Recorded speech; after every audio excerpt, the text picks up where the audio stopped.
శ్రీ గురుభ్యో నమ. శ్రీకృష్ణ పరబ్రహ్మణే నమ. శ్రీమద్ భాగవత మహాపురాణమునందలి దశమస్కంధంలోని పూర్వార్థమునందు 49వ అధ్యాయము ప్రారంభము.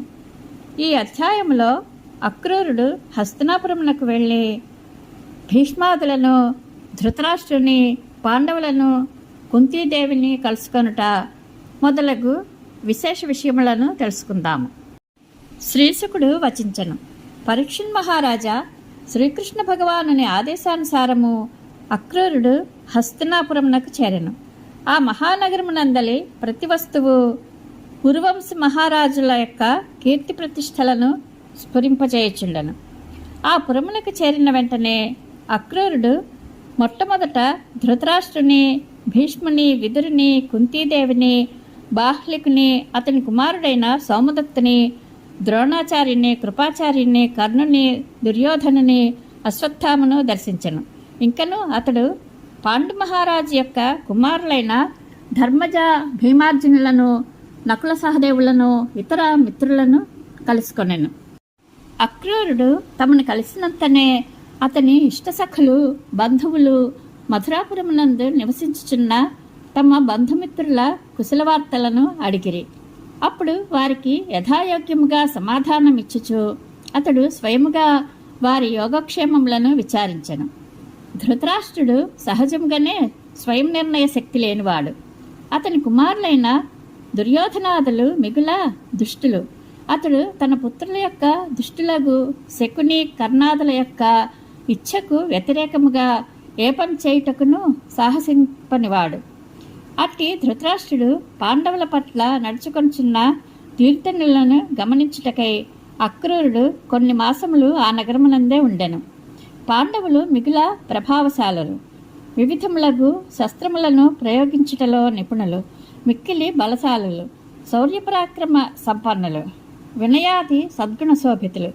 అందువలన వారిపై ప్రజలకు గల అనురాగము అపారము. వారి సుగుణ సంపత్తిని చూచి దుర్యోధనాదులు మిగుల అసూయపడుచు వారికి హాని కూర్చుటకై నిరంతరము యత్నించుచుండెడివారు. వారు పెక్కుమార్లు పాండవులపై విషప్రయోగాది దుష్కర్మలను ఆచరించిరి. ఈ విషయములనన్నింటినీ కుంతీదేవియు, విదురుడు అక్రూరునకు ఎరిగించిరి. సోదరుడైన అక్రూరుడు తన ఇంటికి వచ్చినప్పుడు కుంతీదేవి అతని వద్దకు చేరెను. పిమ్మట ఆమె తన పుట్టింటి వారిని గూర్చి గుర్తునకు తెచ్చుకొంచు కన్నీరు కార్చుచు ఆయనతో ఇట్లనెను. అక్రూర, సౌమ్య, పూజ్యులైన మా తల్లిదండ్రులు, మా అన్నదమ్ములు, అక్క చెల్లెండ్రు, మేనల్లుళ్ళు, మా కులస్త్రీలు, సఖీమణులు మమ్ము గూర్చి ఎప్పుడైనను అనుకొంచున్నారా? నాకు స్వయముగా మేనల్లుడు, భక్తవత్సలుడు, సర్వశరణ్యుడు అయిన శ్రీకృష్ణుడును, కమలనేత్రుడైన బలరాముడు తమ మేనత్త కుమారులైన పాండవులను ఎప్పుడైనా స్మరించుచున్నారా? తోడేళ్ల మధ్య ఆడులేడి వలె నేను శత్రువుల మధ్య మిగులా దుఃఖితుడై ఉన్నాను.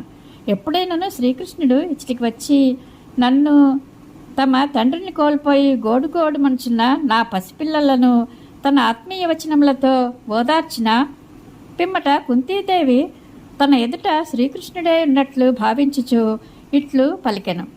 సచ్చిదానంద స్వరూపుడైన శ్రీకృష్ణ, మహాయోగి, సర్వాంతరాత్మ, సమస్త ప్రాణులకును నీవు జీవనదాతవు. గోవింద, ఇడుముల పాలై ప్రపన్నలమైయున్న నన్ను, నా కుమారులను కాపాడుము.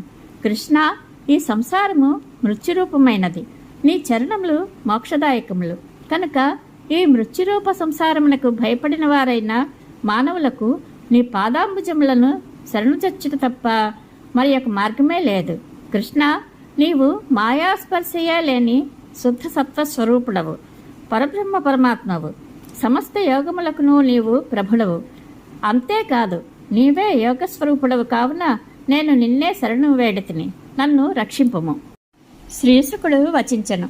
పరీక్షణ్ మహారాజా, నీ ప్రపితామహి అయిన కుంతీదేవి తన ఆత్మీయులను, జగదీశ్వరుడైన శ్రీకృష్ణుని స్మరించుచు మిగుల సంతప్తురాలై వెక్కి వెక్కి ఏడ్చెను.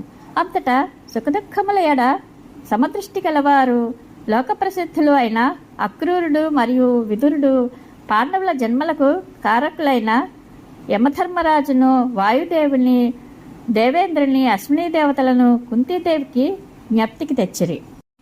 దైవాంశ సంభూతులైన పాండవులు అధర్మమును రూపుమాపుటకే జన్మించిన వారని తెలుపుచు తగు విధముగా ఆమెను ఓదార్చిరి. అక్రూరుడు మధుర నుండి హస్తినాపురమునకు చేరిన పిమ్మట ధృతరాష్ట్రుని దర్శింపకముందే అతడు నిశ్చయబుద్ధి లేనివాడనియో పుత్రవ్యాహముతో వారి మాటలకు లోబడి ప్రవర్తించువాడనియో అతనికి తెలిసి వచ్చెను. ధృతరాష్ట్రుడు పాండవులను తన పుత్రులతో సమానముగా చూచుటలేదనియో అతనికి స్పష్టమాయను. అయినను శ్రీకృష్ణ బలరాములు చెప్పి పంపిన హితవచనములను అతడు కౌరవ సభలో ధృతరాష్ట్రునికి తెలుపుచు ఇట్లు పలికెను. విచిత్ర వీర్యుని కుమారుడవైన ధృతరాష్ట్ర మహారాజా, నీవు కురువంశమునకు కీర్తిని తెచ్చిన మహానుభావుడవు. నీ సోదరుడైన పాండు మహారాజు స్వర్గస్థుడైన పిదప ప్రస్తుతము రాజ్యభారమును పూర్తిగా నీవే వహించుచుంటివి. రాజా, రాజ్యమును ధర్మమార్గమున పరిపాలించుచు ఎట్టి వైషమ్య భావమును చూపక ప్రజలలో అనురాగమును పెంపొందింపచేయచ్చు ఆత్మీయుల ఎడవలే తక్కిన స్వజనులందును నిష్పక్షపాత బుద్ధితో ప్రవర్తించుచున్నచో నీకు ఈ లోకమున చక్కని కీర్తి ప్రతిష్టలు, పరలోకమున సద్గతులు అబ్బును. అట్లు కాక అన్యథా ప్రవర్తించినచో ఈ లోకమున నిందల పాలగుటయే కాక మరణానంతరము నరకము పాలగుట తథ్యము. అందువలన దుర్యోధనాదుల యందు వలనే పాండవుల యందును సమబుద్ధితో ప్రవర్తింపుము. మహారాజా, ఈ లోకమున ఏ వస్తువుతోనైనను ఎవరితోనైనను శాశ్వతముగా కూడి ఉండుట అసంభవము. అంతేగాక దేహంతో కూడా సంబంధము శాశ్వతముగా ఉండదు. ఇక భార్యాపుత్రాదుల విషయమున ప్రత్యేకముగా చెప్పవలసినది ఏమున్నది? జీవుడు ఒంటరిగానే జన్మించును, ఒంటరిగానే మరణించును. ఏ వ్యక్తి అయినను తాను చేసుకునిన సుకృత దుష్కృతముల ఫలములను తాను ఒక్కడే అనుభవించును. ఏ వ్యక్తి అయినను భార్యాపుత్రులను తన వారని భావించును. కానీ తల్లి చేపకు జీవనాధారమైన నీటిని దాని పిల్లలు త్రాగివేయినట్లుగా మూర్ఖుడైన తండ్రి అష్టకష్టాలు పడి సంపాదించిన సంపదలను అన్నింటినీ అతని కుమారులు కాజేయుచుందురు. అటు పిమ్మట అతడు బ్రతికి ఉన్నను చచ్చిపోయినను వారికి పట్టనే పట్టదు. అజ్ఞాని అయిన వాడు భార్యాపుత్రాదులను పిచ్చి మమకారంతో తన వారు అని భావించే అడ్డదారులు త్రక్కి అయినను వారిని పోషించుండును. కానీ అతడు ఆ సంపదలను అనుభవించకుండగానే అతని ప్రాణములు, సంపదలు, భార్యాపుత్రాదులు అతనిని త్యజించుట సంభవించుచుండును. ధృతరాష్ట్ర మహారాజా స్వధర్మం నెడ విముఖుడైన వాడు నిజముగా తనకు ఏది హితమో ఎరుగుచాలడు. తనకు ఆత్మీయులనుకొనిన వారికై అధర్మములకు పాల్పడిన వారు కడకు వారి నిరాదరణకు గురి అయి వారిచే త్యజింపబడును. అట్టివాడు ఎన్నడనూ ఏ విధమైన సంతోషమును పొందకయే ప్రాణములను కోల్పోయిన పిమ్మట స్వయంకృతములైన పాపములను మూటగట్టుకొని అంధతామిశ్రాది నరకముల పాలగును. మహారాజా, ఈ లౌకిక జీవితమంతైను 3 నాళ్ల ముచ్చటయే. అంతేకాదు స్వప్న దృశ్యముల వలె అనిత్యములు, మాయామయములు అను విషయములను గ్రహింపుము. కావున నిన్ను నీవు నిగ్రహించుకొని సముడవు, శాంతుడవు కమ్ము. అంతటా ధృతరాష్ట్రుడు ఇట్లు నుడివెను. పూజ్యుడవైన అక్రూర, నీవు నా మేలు కోరి మంచి మాటలనే పలుకుచున్నావు. కానీ చావు దగ్గర పడిన వానికి అమృతము ఇష్టము కానట్లు నీ మాటలు ఏమాత్రమూ నాకు రుచించుటయే లేదు. సౌమ్య, నీవు చెప్పిన మాటలన్నీను పచ్చి నిజములు. అయినను మేఘమునందలి మెరుపు వలె పుత్రవ్యామోహముతో పక్షపాత ధోరణితో నిండి చంచలమైన నా మనస్సునందు నీ మాటలు ఎవ్వీనూ నిల్చుటలేదు. మానవుడు ఎంతటివాడైనను విధి నిర్ణయమును మార్చజాలడు గదా. ఆ పరమేశ్వరుడు భూభారమును తొలగించుటకై యదువంశమునందు అవతరించినాడని విన్నాను. భగవంతుని మాయాశక్తి అచింత్యమైనది. ఆ శక్తి యొక్క తీర్థనులు అనూహ్యములు. దాని ద్వారా ఈ లోకమును సృష్టించి ఆ స్వామి స్వయముగా అందు ప్రవేశించెను. సత్వరజస్తమో గుణాత్మకములైన జీవుల యొక్క కర్మఫలములను నిర్ణయించేవాడు అతడే. ఈ సంసార చక్రము నిరంతరముగా కొనసాగుటకు ఆ పరమేశ్వరుని లీలాశక్తియే కారణము. అట్టి సర్వశక్తివంతుడైన పరమేశ్వరునకు నా నమస్కారములు. శ్రీశుకుడు పలికెను. ఈ విధముగా అక్రూరుడు ధృతరాష్ట్రుని అభిప్రాయములను తెలుసుకొనెను. పిమ్మట పాండవులు మొదలగు ఆత్మీయుల అనుమతిని గైకొని అతడు మరలా మధురా నగరమునకు చేరెను. పరీక్షిత్ మహారాజా ధృతరాష్ట్రుడు పాండవుల ఎడ వ్యవహరించుచున్న పక్షపాత ధోరణిని గూర్చి తెలుసుకొని వచ్చుటకై సర్వజ్ఞుడైన శ్రీకృష్ణుడు అక్రూరుని హస్తినాపురమునకు పంపిండెను.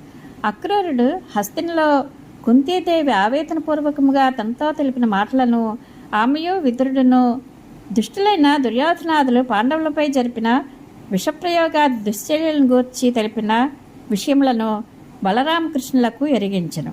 అంతేగాక తాను ధృతరాష్ట్రంతో పలికిన హితోక్తులను అందులకు ధృతరాష్ట్రుడు చెప్పిన సమాధానమును అతడు వారికి సమగ్రముగా వివరించెను.